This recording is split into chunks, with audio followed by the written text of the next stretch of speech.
Assalamualaikum warahmatullahi wabarakatuh. Perkenalkan, kami dari kelompok 11 izin mempresentasikan hasil diskusi dari kelompok kami mengenai kepemimpinan strategis dalam organisasi. Sebelumnya, izinkanlah kami memperkenalkan anggota dari kelompok kami. Yang pertama ada saya sendiri, Zakia Farhaili, lalu selanjutnya ada Faridah Mauludiah, dan yang terakhir ada Tri Aldila Juwitasari.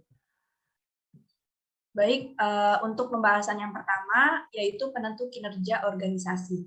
Jadi efektivitas organisasi ini adalah kemakmuran jangka panjang dan kelangsungan hidup organisasi. Organisasi yang sukses harus beradaptasi dengan lingkungan yang memperoleh sumber daya yang diperlukan dan melakukan operasi dengan cara yang efisien. Pemimpin dapat mempengaruhi kinerja organisasi dalam beberapa cara, termasuk keputusan tentang strategi kompetitif, sumber daya manusia, ataupun program manajemen sistem dan struktur organisasi. Faktor-faktor penentu kinerja organisasi saling berkaitan erat, dan ketika bagaimana tentang cara meningkatkan kinerja, para pemimpin harus memahami trade-off dan yang melekat dan potensi sinergi. Lalu selanjutnya ada adaptasi terhadap lingkungan. Efektivitas organisasi bergantung pada tanggapan dengan cara yang sesuai terhadap ancaman dan peluang eksternal. Adaptasi ini lebih penting ketika lingkungan eksternal berubah-ubah dan tidak pasti, yang kemungkinan besar dalam situasi perubahan teknologi yang cepat, kekacauan politik dan ekonomi, atau ancaman baru dari pesaing atau musuh eksternal. Adaptasi terhadap lingkungan ini dapat ditingkatkan dengan berbagai cara. Yang pertama, interpretasi informasi yang akurat tentang lingkungan. Yang kedua, pembelajaran kolektif oleh anggota dan model mentor yang akurat tentang faktor penentu kinerja. Yang ketiga, manajemen pengetahuan yang efektif. Yang keempat, fleksibilitas proses kerja atau kapasitas untuk mengubahnya secepat yang diperlukan. Yang kelima, inovasi dalam produk, layanan, atau proses. Lalu yang terakhir, ketersediaan sumber daya diskresioner. Hal ini untuk mendukung inisiatif baru dan manajemen krisis. Lalu selanjutnya ada efisiensi dan keandalan proses. Efisiensi sendiri ini merupakan penggunaan orang dan sumber daya untuk melakukan operasi penting dengan cara meminimalkan biaya dan menghindari upaya dan sumber daya yang terbuang. Nah, efisiensi sendiri ini dapat ditingkatkan dengan berbagai cara juga. Yang pertama, mendesain ulang proses kerja, menggunakan teknologi baru, dan mengkoordinasikan kegiatan unit untuk menghindari kegiatan yang tidak perlu dan pemborosan sumber daya. Lalu selanjutnya ada keandalan proses. Keandalan proses di sini berarti menghindari penundaan, kesalahan, cacat kualitas, atau kecelakaan yang tidak perlu. Contohnya, pencurian atau penyalahgunaan sumber daya, pengeluaran biaya untuk memperbaiki atau mengganti produk yang cacat, ataupun layanan tidak memadai atau mengganti peralatan yang rusak, dan tuntutan hukum oleh pelanggan atau karyawan yang terluka karena kesalahan, kecelakaan, atau paparan zat berbahaya. Selanjutnya ada hubungan sumber daya manusia. Menurut grup Thought and Coms, kerja kolektif dilakukan secara lebih efektif oleh orang-orang yang memiliki keterampilan serta komitmen yang kuat untuk tujuan tugas, keyakinan pada kemampuan mereka untuk mencapai tujuan yang menantang, tingkat saling percaya yang tinggi, dan identifikasi yang kuat dengan organisasi dan misinya. Modal manusia dapat ditingkatkan dengan penggunaan program dan sistem sumber daya manusia yang relevan, seperti perekrutan, pelatihan, kompensasi, penetapan staf, dan juga perencanaan suksesi. Lalu selanjutnya ada strategi kompetitif, yang mana strategi kompetitif ini merupakan penentu penting dari kinerja keuangan dan kelangsungan hidup organisasi. Pemimpin dalam merumuskan strategi kompetitif ini dan menggunakan perilaku berorientasi perubahan seperti memantau lingkungan eksternal, menilai ancaman dan peluang, mengidentifikasi kompetensi inti, mengusulkan strategi inovatif, dan mengevaluasi strategi alternatif. Lalu selanjutnya ada program, sistem, dan struktur manajemen. Yang pertama, efisiensi dan keandalan proses dapat dilakukan dengan salah satunya manajemen kinerja dan program penetapan tujuan. Lalu proses dan program peningkatan kualitas. Yang ketiga, program pengurangan biaya. Lalu bentuk struktural seperti spesialisasi fungsional, formalitas, standarisasi, Lalu ada juga sistem penilaian, pengakuan, dan penghargaan yang berfokus pada efisien dan keandalan proses. Lalu dari segi sumber daya manusia dan hubungan dapat dilakukan dengan kualitas program kehidupan kerja, dengan salah satunya yaitu dengan waktu yang fleksibel. Lalu ada juga program tunjangan karyawan seperti perawatan kesehatan, liburan, pensiun, ataupun cuti panjang. Lalu ada sosialisasi dan pembentukan tim, lalu program pengembangan karyawan seperti pelatihan dan pendampingan. Selanjutnya ada perencanaan sumber daya manusia, entah itu perencanaan suksesi, pusat penilaian, ataupun program perekrutan. Selanjutnya ada program pemberdayaan, yaitu seperti hanya tim sekolah, kepemilikan karyawan, dan demokrasi industri. Lalu dari segi inovasi dan adaptasi bisa dilakukan dengan cara program analisis pesaing dan pasar, seperti halnya survei pasar, panel konsumen, pengujian produk komparatif, dan lain-lain. Lalu ada program inovasi yang berupa program kewirausahaan, lingkaran kualitas, dan tujuan inovasi. Lalu selanjutnya juga ada akuisisi pengetahuan, seperti halnya konsultan, usaha patungan, dan masih banyak lagi. Selanjutnya, saya akan menjelaskan mengenai konsep pemimpin dalam mempengaruhi kinerja organisasi. Terdapat dua pendekatan yang dijelaskan oleh teori kepemimpinan fleksibel terkait bagaimana pemimpin dapat melakukan banyak hal untuk mempengaruhi kinerja organisasi. Yang pertama, menggunakan perilaku kepemimpinan untuk secara langsung mempengaruhi individu dan kelompok.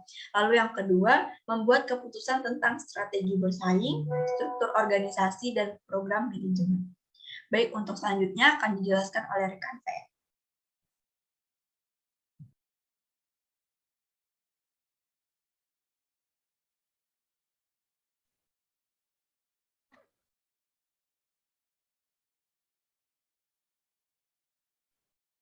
Baik, untuk selanjutnya saya akan menjelaskan mengenai situasi yang mempengaruhi kepemimpinan strategis.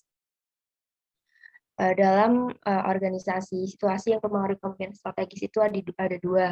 Yang pertama, situasi ketika ada kendala pada eksekutif puncak atau atas. Kemudian yang kedua yaitu situasi pada ketidakpastian lingkungan dan krisis. Nah, untuk yang pertama yaitu situasi ketika ada kendala pada eksekutif puncak atau eksekutif atas. Dalam hal ini, besar kecilnya pengaruh yang dapat dimiliki oleh eksekutif puncak atau eksekutif atas terhadap kinerja organisasi mereka, sebagian itu ditentukan oleh kendala internal dan eksternal pada keputusan dan tindakan yang telah mereka buat.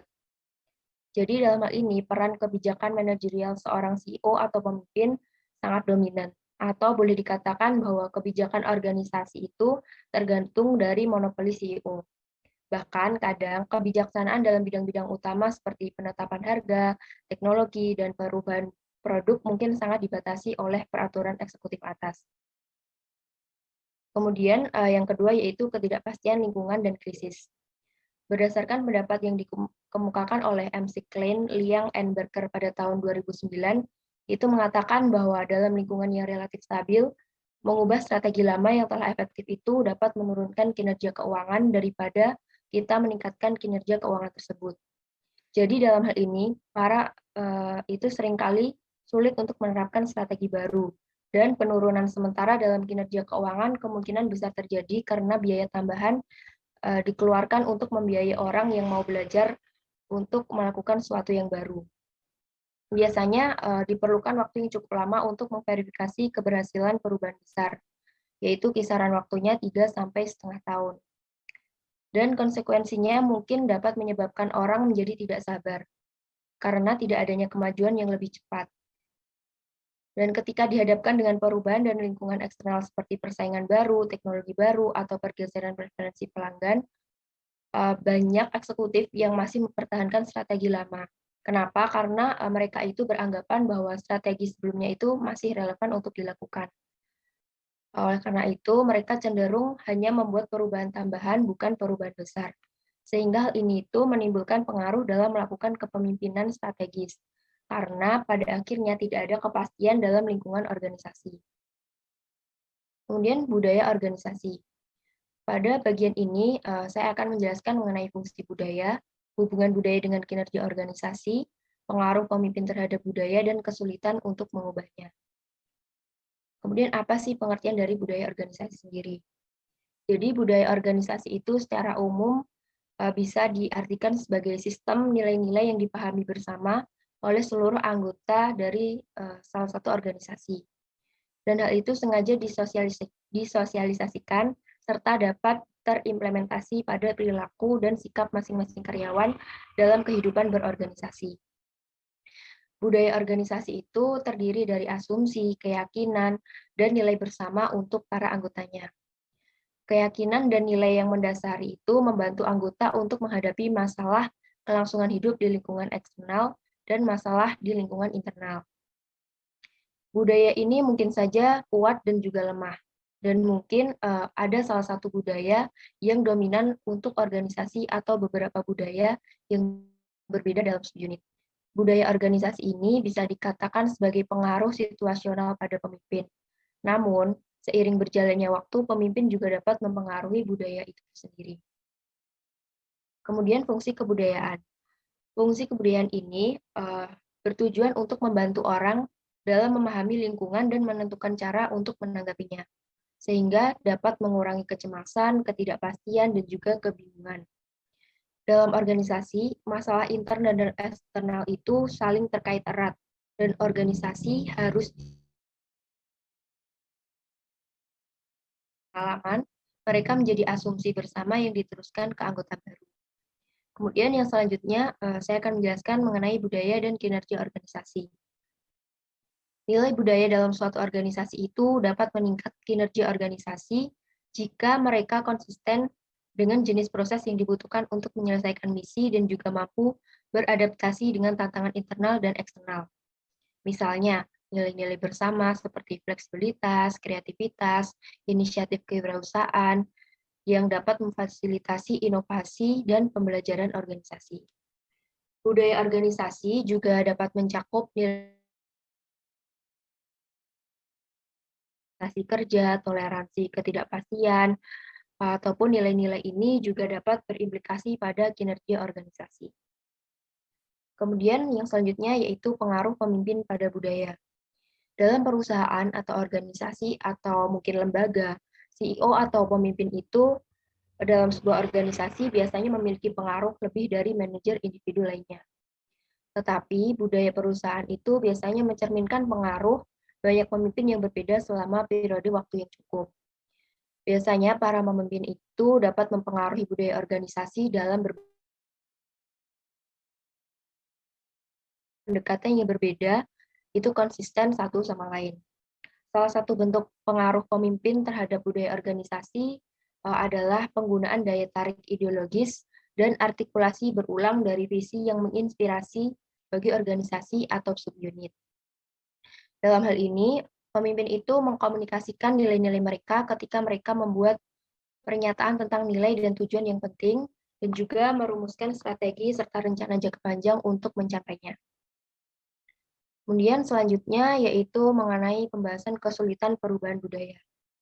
Secara umum, jauh lebih sulit bagi para pemimpin atau CEO untuk mengubah budaya dalam organisasi yang matang. Kenapa? Daripada menciptakan dalam organisasi baru. Salah satu alasannya yaitu karena bahwa banyak dari keyakinan dan asumsi yang mendasari itu dimiliki oleh orang-orang dalam suatu organisasi yang memiliki sifat implisit atau tidak disadari.